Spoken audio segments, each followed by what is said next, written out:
Hello guys, welcome back to our channel. ఈరోజు మన topic వచ్చేసి మన తెలుగు టైటన్స్ పాసిబుల్ స్టార్టింగ్ 7.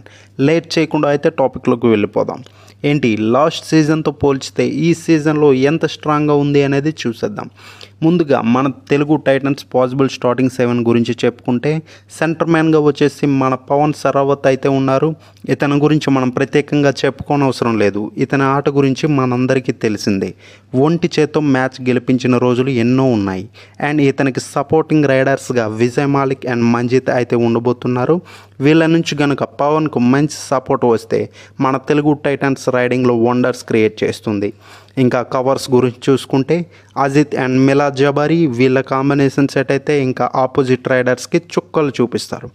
వీళ్ళ కాంబో కానీ సెట్ అయితే one of the deadly combo అయ్యే ఛాన్సెస్ ఉన్నాయి. ఇంకా కార్నర్ విషయానికి వస్తే క్రిషాందుల్ అండ్ అంకిత్ ఉంటున్నారు. క్రిషాందుల్ గురించి చెప్పుకోవాలంటే ఇతను లాస్ట్ సీజన్లో టాప్ సెకండ్ డిఫెండర్గా ఉన్నాడు. అండ్ ఇతను లాస్ట్ సీజన్లో పాట్నాకి వన్ ఆఫ్ ద కీ డిఫెండర్గా డిఫెన్స్ని లీడ్ చేశాడు. ఇంకా అంకిత్ గురించి మాట్లాడుకోవాలంటే ఇతను లాస్ట్ సీజన్లో మన టైటన్స్కి ఆడడం జరిగింది.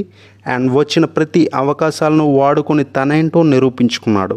సో వీళ్ళ ఇద్దరి కాంబినేషన్ కనుక సెట్ అయితే ఇంకా తెలుగు టైటన్స్కి తిరిగి ఉండకపోవచ్చు. ఇది గాయస్ మన తెలుగు టైటన్స్ పాసిబుల్ స్టార్టింగ్ 7.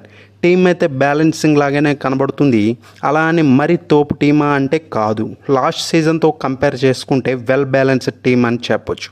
అందరూ సపోర్ట్ చేసుకొని బాగా రాణిస్తే ప్లే బాగానే రాణించే అవకాశం అయితే ఉంది. ఇది గాయస్ ఈరోజు వీడియో. ఇలాంటి వీడియో మీరు మిస్ కాకుండా ఉండాలంటే మన ఛానల్ని సబ్స్క్రైబ్ చేసుకొని లైక్ చేయడం మర్చిపోకండి. Thank you.